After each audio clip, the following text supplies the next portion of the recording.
Olá, pessoal, tudo bem com vocês? Eu sou o professor Eduardo Reis e vamos para mais uma aula de língua portuguesa hoje. Vamos falar hoje sobre o gênero fábula, tá? Um texto narrativo, um texto muito legal, tá? Essa aula se destina às turmas do sexto ano ou sétimo ano e também do EJA, ok? Vamos lá, então? Então, o que seria o gênero fábula?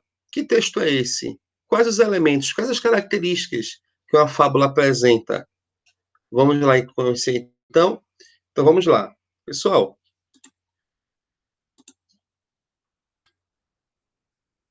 só um momento aqui.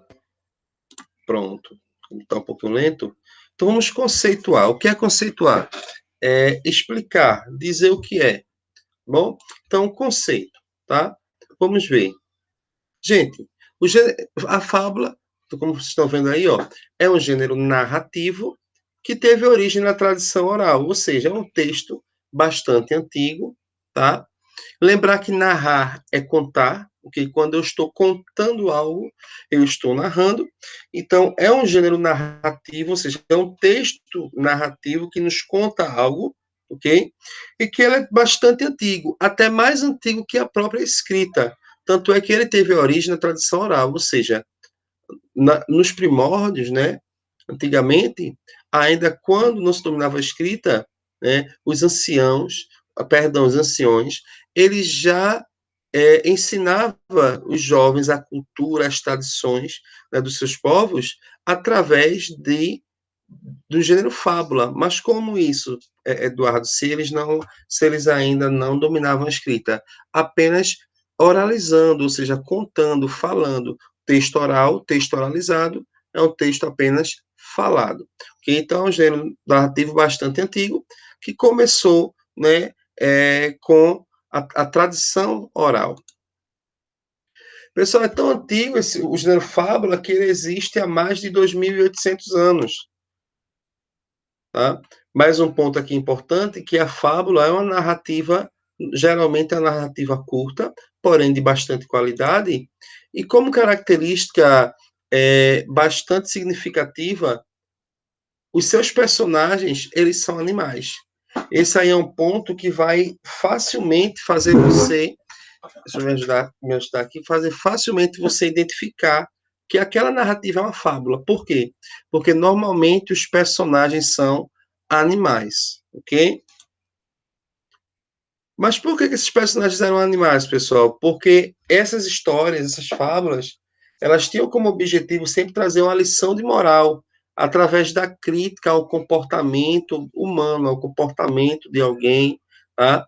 E aí se colocava o nome de animais para que as pessoas que estivessem fazendo essa fábula, construindo essa crítica, não se comprometessem. Então, quando alguém lia essa fábula, reconhecia que aquela fala era dela, ia dizer, ó, você está se referindo a mim, dizia, não, perceba, eu não estou falando você de jeito nenhum, perceba que os personagens são animais. Agora, se a carapuça serviu, é daí que surgiu essa expressão, se a carapuça serviu. Ok, pessoal? Então, a gente vai ter o seguinte, a fábula é um gênero narrativo, curto, seus personagens são animais, e essas histórias, elas sempre trazem, né, no final, uma lição de moral, ou seja, um ensinamento, algo que vai nos fazer refletir, pensar sobre alguma situação, sobre alguma atitude, né, nossa. O grande responsável, pessoal, pela divulgação da fábula, aqui, ó, o grande responsável pela divulgação e reconhecimento da fábula no Ocidente foi o francês Jean de La Fontaine. Eu acho que é Fontaine, acho que é assim, ok?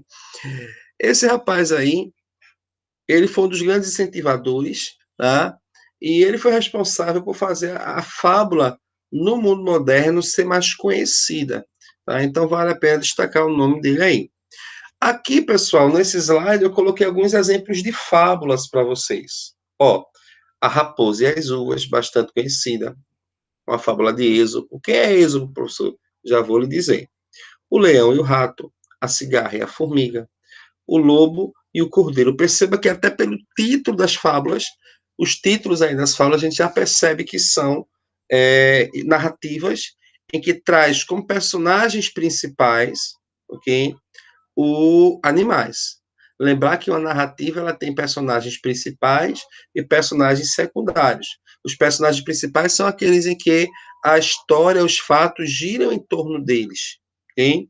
Normalmente o protagonista, que é o personagem principal do bem, né, ou seja, o bonzinho, o herói, tá? Ele, né, está em conflito com o antagonista. O que seria o antagonista? Justamente o vilão. Esses dois, tanto o protagonista quanto o antagonista, o bonzinho e o vilão, são personagens principais, ok? Que estão ali num certo conflito. Aí vamos falar um pouquinho de Êxopo. Quem foi Êxopo, professor? Cuidado, não é Isopor, viu? Êxopo. Gente, Êxopo ele é conhecido como o pai das fábulas, tá? No mundo moderno temos o francês aí, né, Fontaine, sendo considerado aí primordial para o desenvolvimento, para o reconhecimento e ampliação da fábula no mundo moderno. E já na antiguidade a gente vai ter Êxopo como sendo um nome de destaque, né, para o desenvolvimento desse gênero. Então, eu coloquei aqui o seguinte, ó, que a fábula, ela nasce, pessoal, no Oriente, e ela é reinventada no Ocidente por Êxopo, ok? Então, a gente vai ter muitas fábulas desse autor, né? Inclusive, muitos livros trazem fábulas de Êxopo. A Raposa e as Uvas é uma, ok? Então, Êxopo foi um dos primeiros, pessoal, ó, a registrar, aqui era um R, tá, pessoal? Foi uma falha minha. A registrar essas histórias por escrito. Ele viveu na Grécia Antiga, e embora antigas, essas histórias continuam a ser contadas até hoje, servindo para o ensino e a reflexão sobre as situações da vida real. Por que ela serve para o ensino e para a reflexão? Porque ela sempre traz uma lição de moral, ok? Com elas, ou seja, com essas fábulas, os autores criticam ou ironizam comportamentos humanos inadequados, como a avareza, a inveja, né? E por aí vai. Ampliando um pouquinho mais, vamos entender o seguinte, ó, que normalmente as fábulas apresentam tempo e lugar imprecisos. A gente vai ter determinados personagens e a situação, tá? O conflito. Mas o momento em que a fábula acontece e o lugar onde a fábula acontece normalmente não são destacados, especificados pelos autores dessas fábulas. E é por isso que a gente vai dizer que o tempo e o lugar normalmente são imprecisos. A gente não consegue determinar onde foi que aconteceu aquela situação e quando que aconteceu aquela situação. Isso vai tirar a qualidade da fábula de jeito nenhum, ok? Porque, na verdade, o mais importante é se deter aos fatos, aos acontecimentos, ao conflito e, principalmente, ao ensinamento que vem no final da fábula, ok? Os fabulistas lembram situações, então, da vida humana através de animais como personagens, pessoal. Esses animais, eles acabam se tornando uma espécie de símbolo. Por exemplo, a formiga, ela é o símbolo do trabalho, tá? Ok? Porque a formiga, a gente sempre fala isso, né? A gente, até no dia a dia, a gente diz assim, a formiga é um animal que é trabalhador, né? Vê lá, seja que nem a formiga, não seja preguiçoso, ok? Então, exemplo, a formiga representa o trabalho, tá bom? E aí, pessoal, para a gente fechar nesse conceito, o que é uma fábula? É um texto narrativo, ou seja, é um texto que nos conta uma situação. Lembrar que narrar é contar, ok? Então, é um texto narrativo, é um texto que apresentam o diferencial de que os seus personagens são animais. É um texto que traz uma lição de moral no final da história para nos fazer refletir, pensar, nos dar um ensinamento sobre determinada situação. Essas fábulas, tá? Muitas delas foram escritas por Êxopo, né?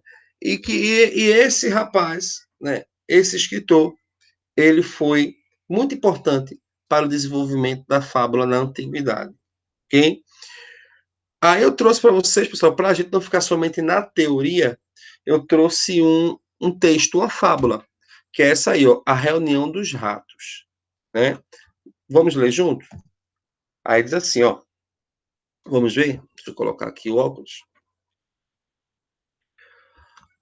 Uma vez, os ratos que viviam com medo de um gato resolveram fazer uma reunião para encontrar um jeito de acabar com aquele eterno transtorno.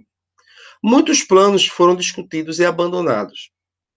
No fim, um rato jovem levantou-se e deu a ideia de pendurar uma sineta no pescoço do gato. Assim, sempre que o gato chegasse perto, eles ouviriam a sineta e poderiam fugir. Vamos continuando. Todo mundo bateu palmas. É, bravo, lindo, excelente.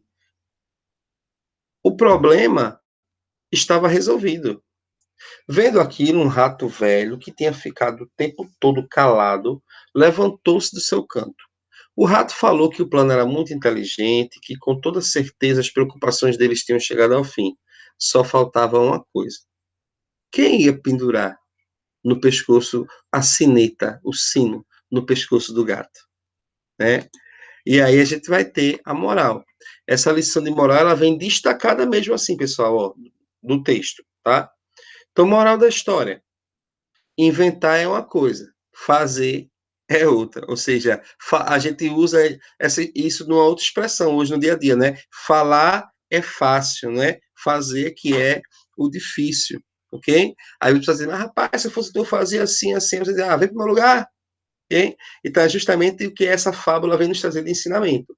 Que inventar, pensar em uma coisa é fácil, fazer é que é o difícil. E olha quem escreveu essa fábula, Êxodo. Ok? Então, pessoal, sendo assim, a gente já terminou a nossa aula. É um texto muito simples, muito fácil, uma narrativa com poucos elementos, né? Com poucas características para a gente identificar, e vocês com certeza facilmente vão saber reconhecer uma fábula quando estiver diante de uma. Então, eu agradeço a vocês, né, pela atenção, pela paciência. Junto com essa aula, eu estou mandando uma atividade que é também uma fábula, tá? E vocês vão responder algumas questões, tanto de interpretação quanto de reconhecimento das características da fábula, tá bom? Então, espero que vocês tenham gostado, boa atividade e até a próxima aula.